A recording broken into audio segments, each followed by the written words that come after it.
tardes, nos encontramos en este espacio de Tu Voz Cuenta, un programa del Instituto Estatal Electoral. Le agradecemos la visita a la doctora Flavia Freydenberg, que ha estado con este día compartiendo con todo el personal del Instituto Estatal Electoral. Viene a una conferencia muy importante en la que usted, pues después de toda la vasta experiencia y las conferencias que ha estado dando por varias partes del país, pues viene con este título, que es una buena elección. Muy buenas tardes. Buenas tardes. Pues tenemos los antecedentes para la gente y los redescuchas de este programa. Ella es licenciada en Ciencias Políticas, tiene de origen argentino-español y ha tenido una vasta experiencia, y no por mencionar de más todo el currículum que hemos visto, muchísimas publicaciones. Y lo que nos interesa muchísimo en esta ocasión, vamos a hablar de lo que es la estrategia en cívica. Parte de esto que pues usted ha tenido mucha información en ese sentido. Y la pregunta directa es: ¿cuál es su interpretación de este fenómeno y cuáles son las causas que nos llevaron a esta inercia en el ejercicio democrático? Muchas gracias por la oportunidad de estar aquí con ustedes. Como tú bien dijiste, mi tarea es trabajar desde la universidad, desde la academia. Trabajé durante muchos años en España, en el Instituto de Iberoamérica, en la Universidad de Salamanca, que tuve el honor de dirigir además durante 3 años. Y ahora estoy en el Instituto de Investigaciones Jurídicas de la Universidad Nacional Autónoma de México, y desde allí soy una observadora, quizás una observadora más dedicada, porque me preocupa mucho el tema de la democracia en México en particular y en los países de la región. Y creo que si bien los países de la región y México han hecho importantes cambios, importantes transformaciones en las últimas décadas, ahora en los últimos años nos hemos empezado a dar cuenta que construimos democracias sin demócratas. Algo importante. Y claro, había un pequeño detalle. Pequeñísimo nada más, ¿no? Pusimos todo nuestro esfuerzo, un esfuerzo importantísimo en tener buenas reglas, y eso siempre está muy bien. Hicimos un esfuerzo importantísimo en generar instituciones electorales que generaran confianza, y eso siempre está muy bien.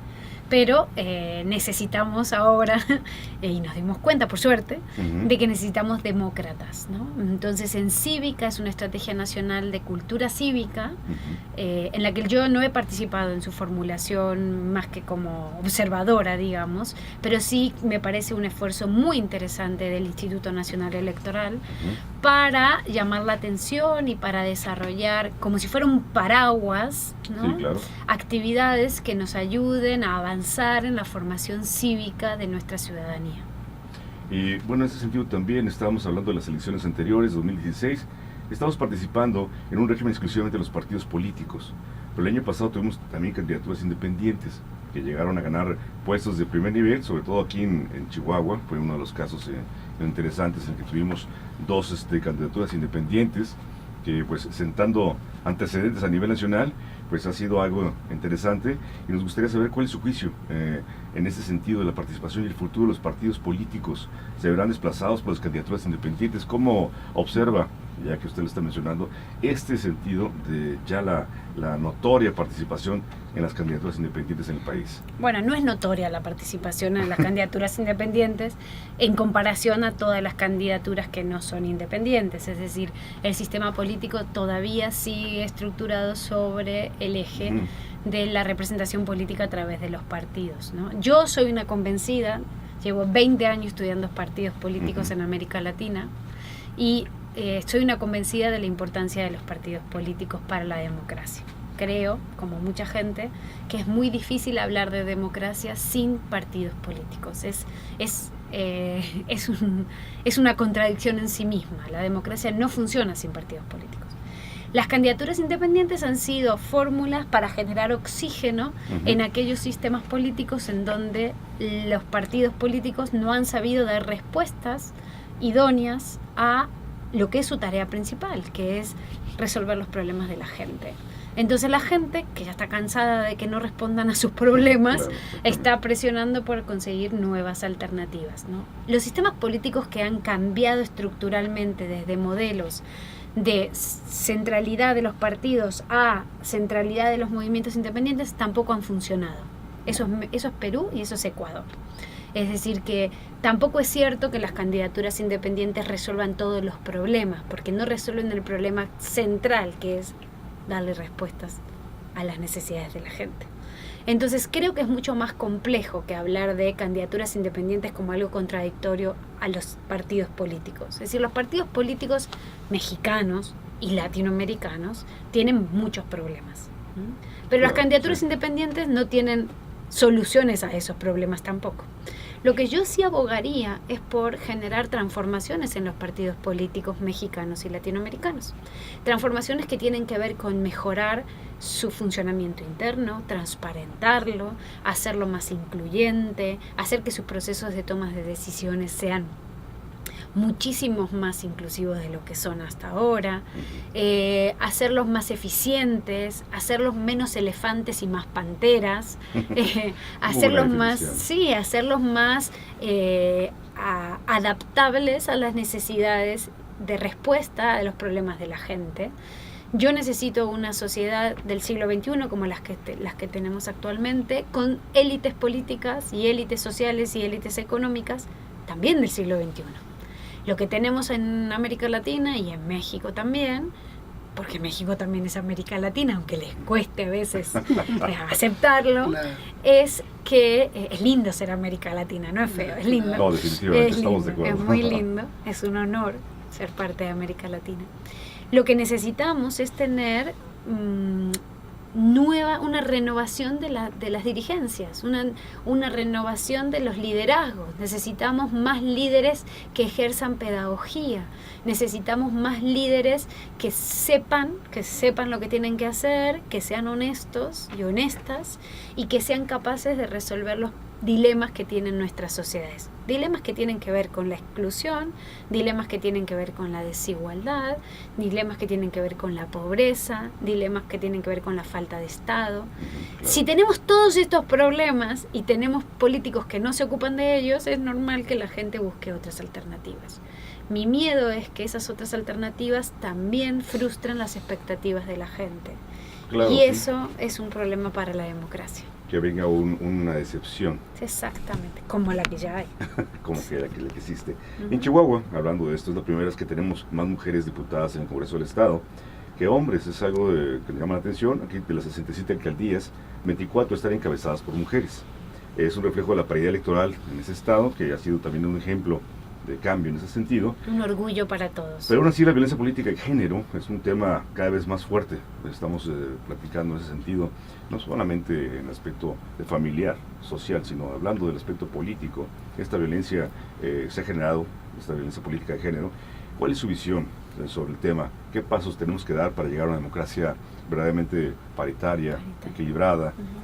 Si nos puede dar su comentario. Bueno, yo creo que hemos hecho avances importantísimos en el tema de construir igualdad en el acceso de las mujeres y de los hombres respecto a la ciudad, al acceso a los cargos públicos, sí, ¿no? Claro. Y México ha dado pasos gigantes y Chihuahua es un ícono de orgullo para todos respecto al empoderamiento de las mujeres, pero también a facilitar el acceso por diferentes medidas que Chihuahua tomó en su historia, ¿no? Lo que ha ocurrido es que al tener más mujeres ejerciendo cargos, el ejercicio del poder ha sido más dificultoso para las mujeres que para los hombres, porque la política en América Latina, no solo en Chihuahua, no solo en México, ha sido concebida como una política de hombres.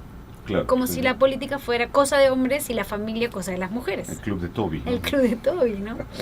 Y entonces, una de las resistencias, yo acabo de terminar un libro que se llama Cuando hacer política te cuesta la vida, que espero que lo podamos presentar aquí en Chihuahua cuando lo tengamos.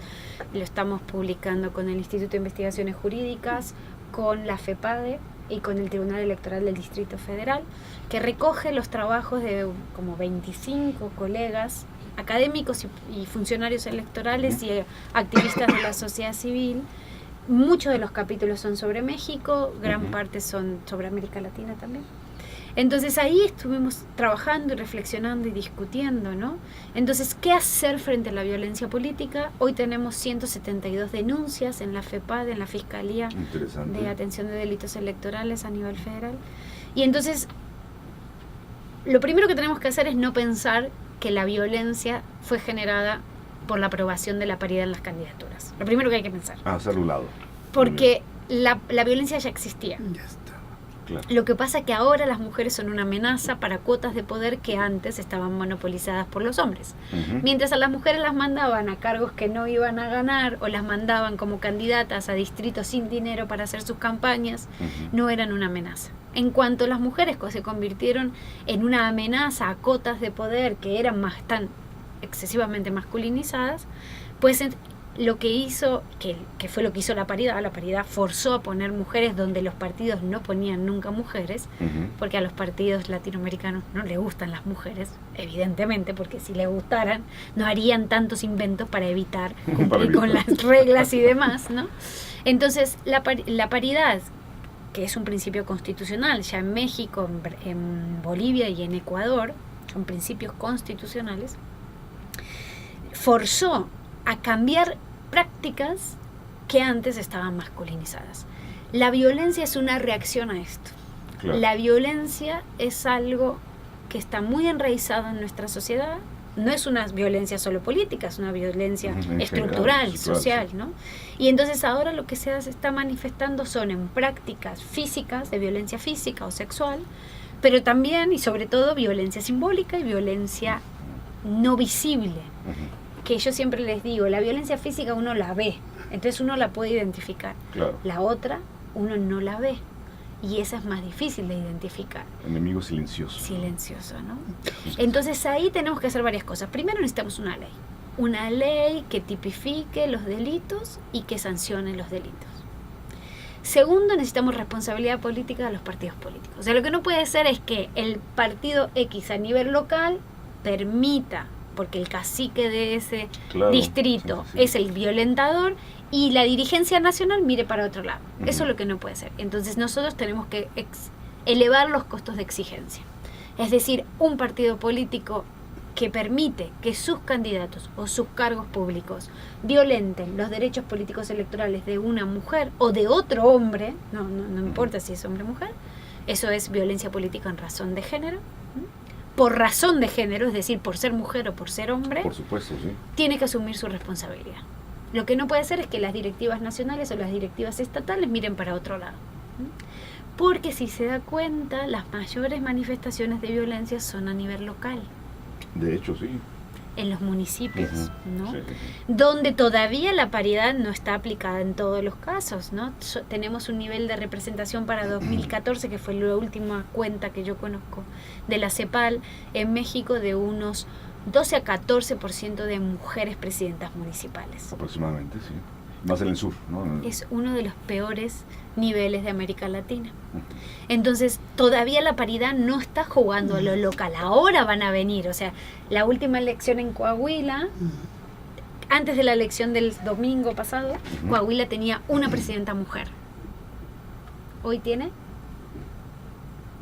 más de, superó en 1000%, o sea, tiene más de 14 o 34, o sea, está entre mujeres. Les puedo dar el dato, lo tengo apuntado. Claro. Es decir, pero de 1 a 14 o de 1 a 34 es un montón. Altísimo. Es un montón la diferencia. Ahí sí se aplicó la paridad. Bueno, entonces necesitamos una ley que tipifique los delitos, necesitamos y que sancione los delitos, necesitamos que los partidos asuman sus responsabilidades, que haya claridad en qué pasa si a ti te descubren siendo un violentador.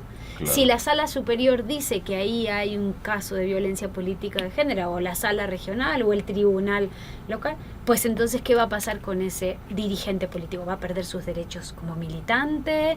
¿Va a perder sus derechos políticos? ¿Qué es lo que va a pasar? Bueno, alguien tiene que asumir la responsabilidad. Claro. Usted, partido político, tiene que asumir la responsabilidad de la gente que tiene presentando como candidatos y que la gente que tiene ejerciendo su cargo de representación. Tiene que haber un costo. Que no se diluya. Que no se diluya la responsabilidad. Necesitamos trabajar en dos frentes, con las mujeres que han sido violentadas, con las mujeres que no han sido violentadas, para enseñarles qué es violencia política, en razón de género. No toda la violencia política es violencia política en razón de género, y no toda la violencia de género es violencia política. Entonces hay que enseñarles a las mujeres, pero también hay que enseñarle a los hombres. Por supuesto. ¿Qué es violencia política? ¿Qué práctica que tiene internalizada desde hace 500 años en su familia Sí, sí, pues generacional, ¿no? Generacional, porque es cultura, ¿no? Uh-huh. Tenemos que ir a ver qué es lo que cubren los medios de comunicación, porque los medios de comunicación también pueden ejercer violencia política en razón de género, por ejemplo. Al ignorarlo. Sí. O con cobertura sexista. Exacto. O aceptando estereotipos de género, o reproduciendo estereotipos de género a través, fortaleciendo sus modelos, ¿no? En los spots, en las entrevistas, que está demostrado que cada vez más, lo estamos viendo, se le hacen entrevistas a mujeres políticas y se les pregunta sobre su vestimenta, sobre su ropa, sobre su familia, y si se le preguntan a los hombres candidatos, se le preguntan sobre sus programas, sobre sus ideas, sobre sus propuestas, sobre sus políticas. Eso es un estereotipo de género. Entonces tenemos que formar a los periodistas también. Claro.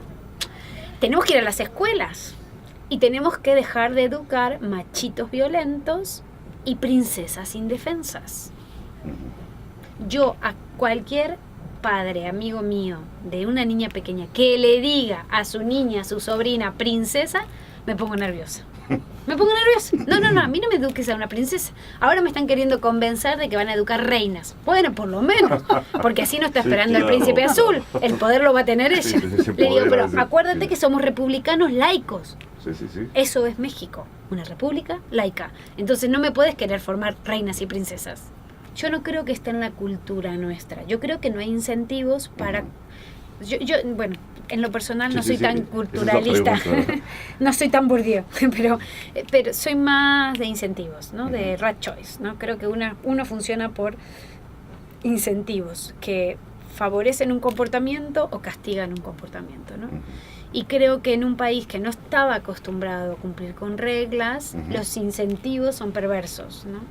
Okay. Entonces sí creo que hay formas de hacer las cosas que pueden inducir a la violencia. Esa sería una perspectiva más culturalista como la que usted menciona, pero no creo que solo eso explique la violencia.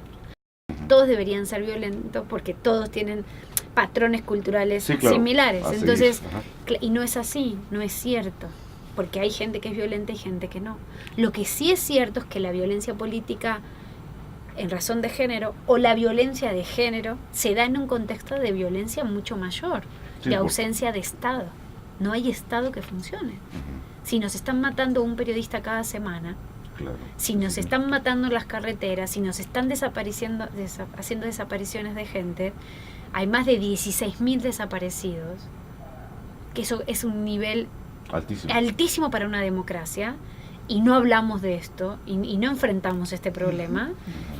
La violencia política en razón de género es un minúsculo que está en una sociedad que es violenta, ¿no?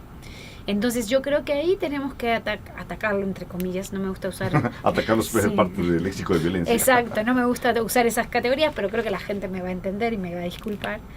Tenemos que hacer unas estrategias multidimensionales y yo ahí confío en Cívica. En esta estrategia nacional de educación cívica que nos ayude a todos a tener espacios de diálogo, espacios de decirnos las cosas como las pensamos y espacios en donde podamos construir mecanismos de rendición de cuentas y de exigencia, ¿no? Que son los 3 pilares de la Encívica. Sí, así es.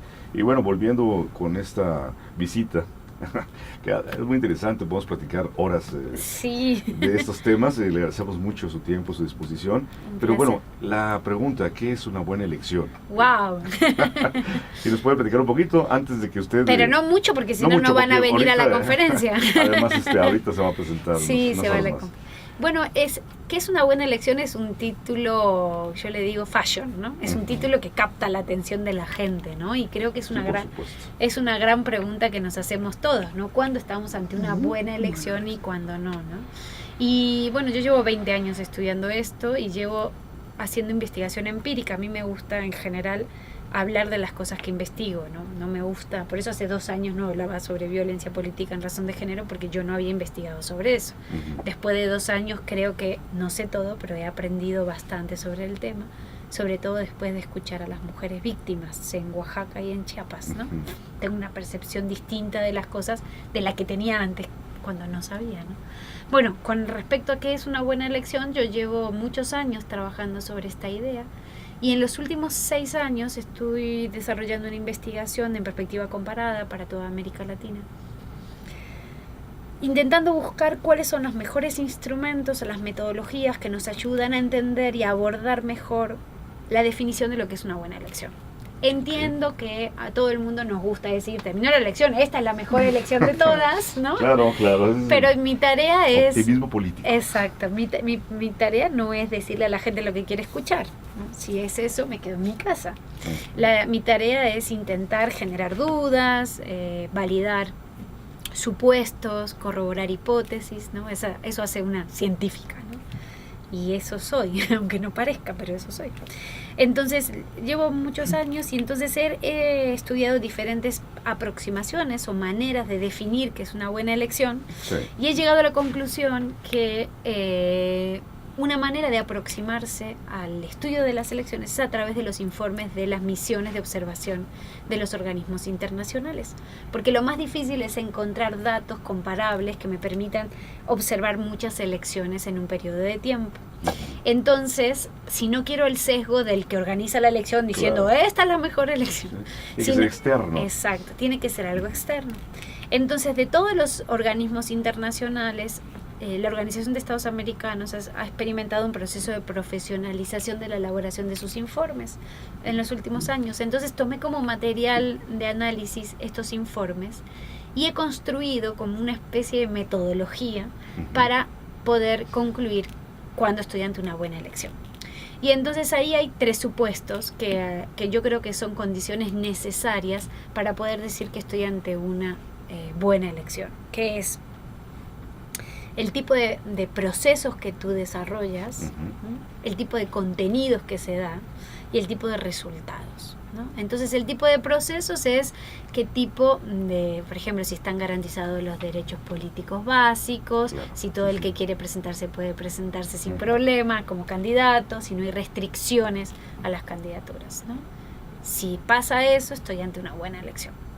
Respecto a los contenidos es, bueno, ¿qué se hace cuando se hace la elección, ¿no? Entonces, si no hay malas prácticas, si no hay una gran cantidad de denuncias de delitos electorales, estaría ante una buena elección.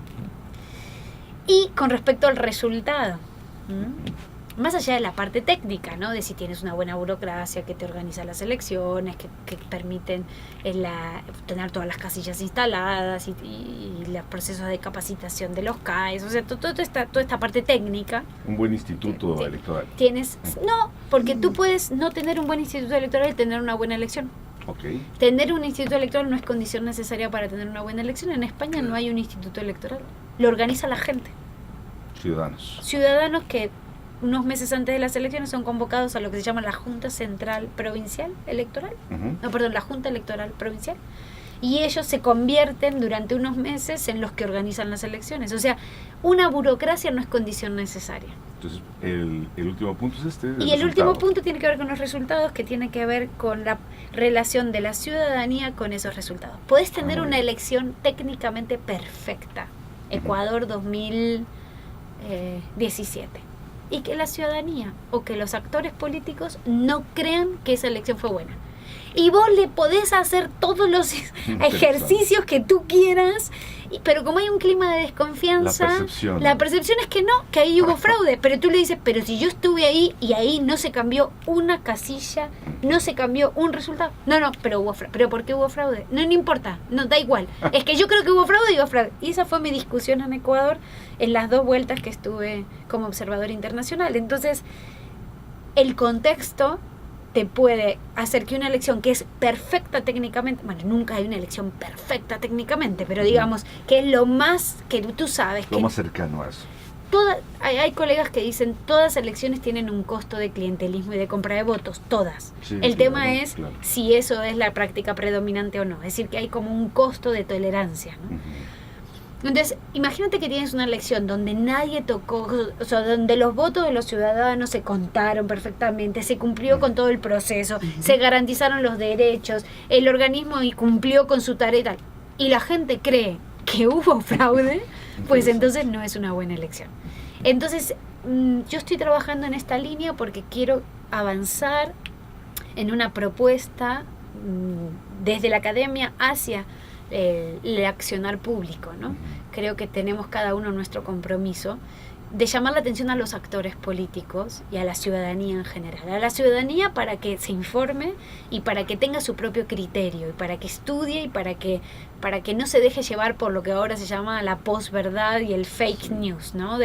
Dicen cualquier cosa y creo cualquier cosa. Sí, no. Sí, O sea, en Internet, ¿no? Tenemos una base... No, pero en Internet tenemos de todo, ¿no? Hay de todo. Hay de todo. Pero yo quiero ciudadanía crítica, Uh-huh. que sepa discernir entre lo que está bien y lo que está mal. Yo no le quiero decir a la ciudadanía lo que tiene que pensar. Y a los actores políticos para que sean más responsables. Es decir, lo que no podemos después de 40 años de democracia estar peleándose porque seguimos teniendo políticos del siglo XIX. Eso es lo que no puede ser. Entonces necesitamos construir democracias que le cuesten lo menos posible a la ciudadanía en términos de tiempo y en términos de recursos. Pero para eso necesitamos que cada uno haga su chamba. Claro, y demócratas. Y necesitamos demócratas. Con lo que iniciamos esta entrevista. Exactamente. Pues le agradecemos muchísimo. Qué placer. Su visita. Por Ha sido una extensa información y además se ha disfrutado mucho su entrevista. Muchas gracias. Y le deseamos lo mejor en este evento que tenemos ya próximos minutos a estar. Sí. Y bueno, aquí en Tu Voz Cuenta estamos ofreciendo el espacio para a través de 106.9 FM en Radio Universidad. Es una estación cultural Qué bien. en la que estamos ya integrando actividades de participación ciudadana, y esta es una invitación para que la gente nos acompañe Claro en que el sí. tribunal, Claro. que tengamos esta visita. Muchísimas gracias. Gracias, un placer.